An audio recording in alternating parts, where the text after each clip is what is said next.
வாழ்க வையகம், வாழ்க வையகம், வாழ்க வளமுடன்.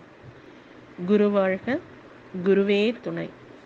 நாமக்கல் மன்றத்தினுடைய வெள்ளி விழா சிறப்பு மலரில் டாக்டர் கே பெருமாள் இணை பேராசிரியர், ஸ்ரீ ராமகிருஷ்ண மிஷன் வித்யாலயா கலைக்கல்லூரியை சேர்ந்த பேராசிரியர் அவர்களுடைய அனுபவங்கள், ஆன்மீக பணியில் ஏற்பட்ட அனுபவங்கள் அப்படிங்கிற தலைப்பில் அமைந்துள்ளது. அதை வாசிக்க இருக்கிறோம். ஆன்மீக பணியில் ஏற்பட்ட அனுபவங்கள். டாக்டர் கே பெருமாள், இணை பேராசிரியர், SRMV கலை அறிவியல் கல்லூரி, கோவை. ஸ்ரீ ராமகிருஷ்ண மிஷன் வித்யாலய கலை கல்லூரியில் நான் 1977ஆம் ஆண்டு உதவி பேராசிரியராக பணியில் சேர்ந்தேன். இது ஒரு ஆன்மீக ஸ்தாபனம் ஆகையினால் அவ்வப்போது நடைபெறும் ஆன்மீக கூட்டங்களில் கலந்து கொள்வேன். எனது பெற்றோர் பக்தி மார்க்கத்தில் ஆழ்ந்து இருந்ததால் இயல்பாகவே எனக்கு ஒரு ஆன்மீக தாகம் இருந்து கொண்டே இருந்தது. ஒருமுறை வகுப்பறையில் பாடம் நடத்தி கொண்டிருக்கும் போது இயற்கையின் ஆற்றல் எனப்படுவது மனித மனத்தால் அதனை அளக்க முடியுமா என்ற கேள்வியும் விவாதமும் நடந்தது. அப்பொழுது மனித மனத்தில் ஆணவம், கன்மம், மாயை என்ற கீழான குணங்கள் நீங்கினால் இயற்கையின் ஆற்றலை மனத்தால் கணித்து உணரலாம் என்று விவாதித்து கொண்டிருந்தோம். அப்பொழுது வகுப்பறையில் இருந்த மாணவர் ஒருவர், ஐயா, நீங்கள் சொல்கின்ற கருத்தினையே அறிவியல் ரீதியாக ஒரு சுவாமிஜி அவர்கள் விளக்கி கொண்டிருக்கிறார். அவர் உலக சமுதாய சேவா சங்கம் என்ற அமைப்பை ஏற்படுத்தி அதன் மூலமாக தியான பயிற்சிகளையும் ஆன்மீக கருத்துக்களையும் அறிவியல் ரீதியாக விளக்கி கொண்டிருக்கிறார்.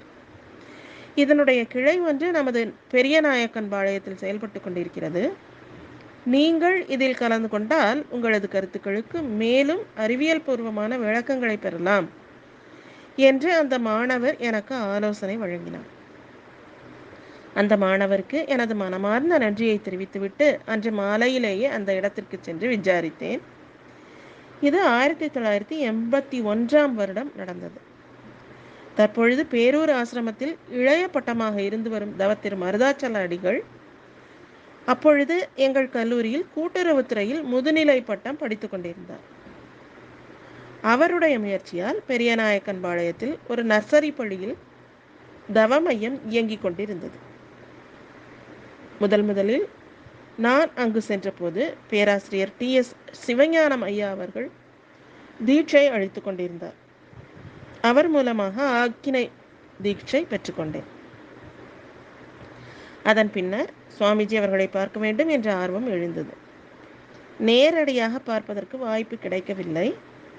கோவை அன்னபூர்ணா கலையரங்கில் 1981ஆம் ஆண்டில் காயகல்ப பயிற்சி நடைபெற்றது.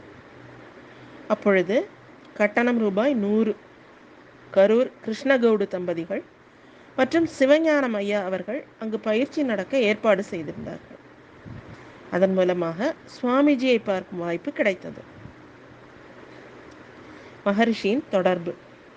முதலில் 1981ஆம் ஆண்டு ஆக்ஞை தீட்சை எடுத்துக்கொண்டதிலிருந்து மகரிஷியை நேரடியாக சந்தித்து பேச வேண்டும் என்ற ஆர்வம் இருந்தது.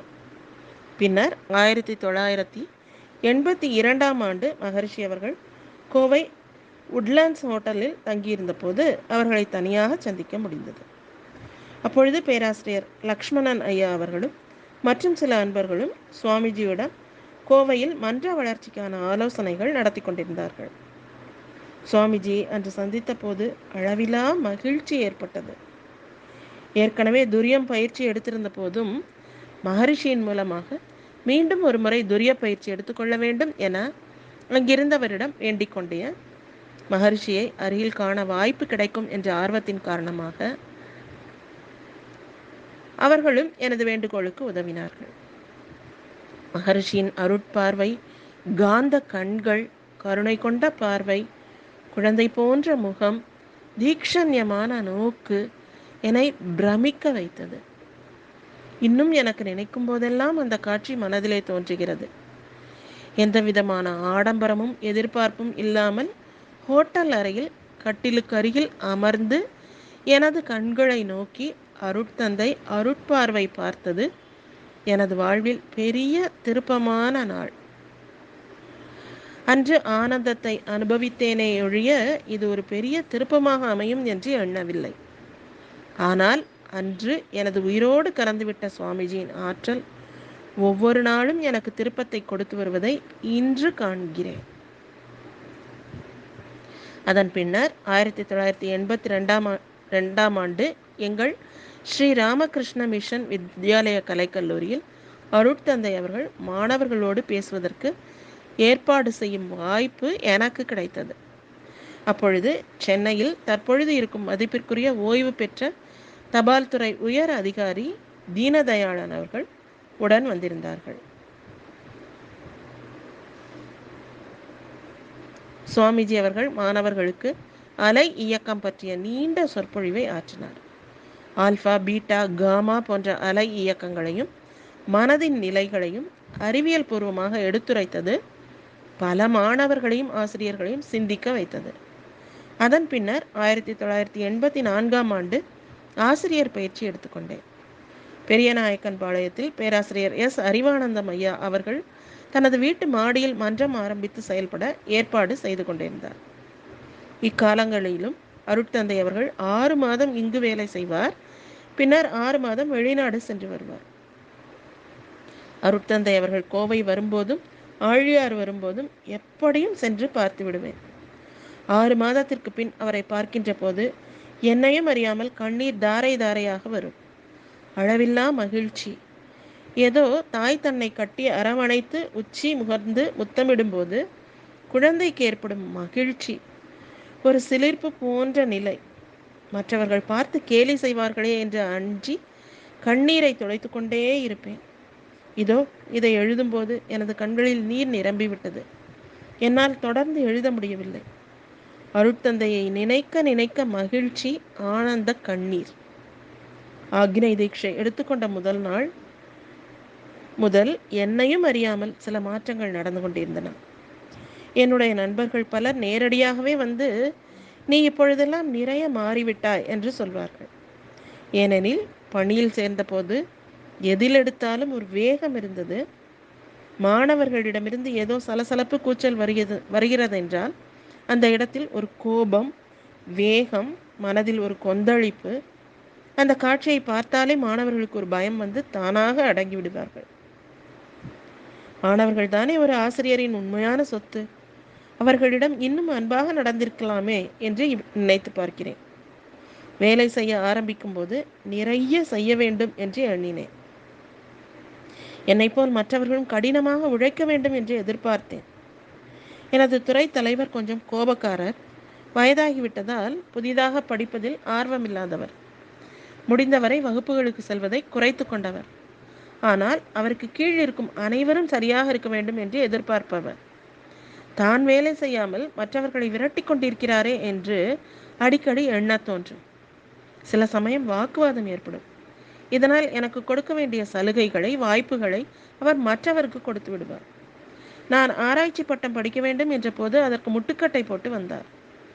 வருடங்கள் பல ஆகி கொண்டிருந்தன. அருட்தந்தை அவர்களின் வாழ்த்தும் பயனும் என்ற தலைப்பை படிக்கும் வாய்ப்பு ஏற்பட்டது. சினம் தவிர்த்தல் பயிற்சியை பற்றியும் அறிந்து கொண்டேன். இரண்டையும் பயிற்சி செய்ய ஆரம்பித்தேன். எப்படியும் வாழ்த்தி எங்களது உறவிலை மாற்றம் கொண்டு வர வேண்டும் என விரும்பினேன். மாற்றம் வந்தது. ஆனால் அதற்குள் பல ஆண்டுகள் மௌனமாக சென்று விட்டன. எனது ஆராய்ச்சி படிப்பு முடிந்ததும் கடைசியில் அவர் ஓய்வு பெறும்போது, அவரை கௌரவிக்கும் போது, அவரை கௌரவிக்கும் முழு பொறுப்பும் நானே எடுத்து செயல்பட்டேன். அவருடைய மனதில் ஒரு நீங்கா இடம் கிடைத்தது. வாழ்த்தும் பயனும் செய்த அற்புதம்தான் என்னே. திருமண வாழ்க்கை, குடும்பம், குழந்தைகள், தொழில், வியாபாரம், பொருளாதாரம் என்ற அனைத்து நிலைகளிலும் ஏற்படும் மாற்றங்களை அருட்தந்தை அவர்களின் கருத்துக்கள், வாழ்த்துக்கள், பயிற்சி முறைகள் சரி செய்து வந்தன. நேரம் கிடைக்கும் போதெல்லாம் மன்ற பணிகளில் என்னை நானே அதிகமாக ஈடுபடுத்தி கொண்டேன். மன்ற வளர்ச்சியோடு நானும் வளர்வதை எண்ணி மகிழ்ந்தேன். எனக்குள் இருந்த எத்தனையோ இறுக்கங்கள் குறைந்து வந்தன. எனது மனம் இருந்த நிலையை அனுபவிக்கும் ஆனந்தத்தை பெற்றது. நல்லவர்களின் தொடர்பு, அருட்தந்தையின் பார்வை எனக்கு முழு பாதுகாப்பாக இருந்தது. பேராசிரியராக ஆன பின் ஒருமுறை ஆழியாரில் 15 நாட்கள் அரும் பணியாற்றும் வாய்ப்பு கிடைத்தது. கடைசி நாள் ஆழியாரில் அரும்பணி செய்ததற்காக ரூபாய் 1500 கொடுத்தார்கள். அதை அப்படியே மகரிஷியிடம் கொடுத்து அவர் ஆசி வழங்க வேண்டும் என்று விரும்பினேன். மகர்ஷியிடம் கொடுத்தபோது வாழ்த்திவிட்டு மகர்ஷி அவர்கள், இதை உங்கள் செலவுக்காக நீங்கள் வைத்துக்கொள்ளலாமே என்று கூறினார்கள்.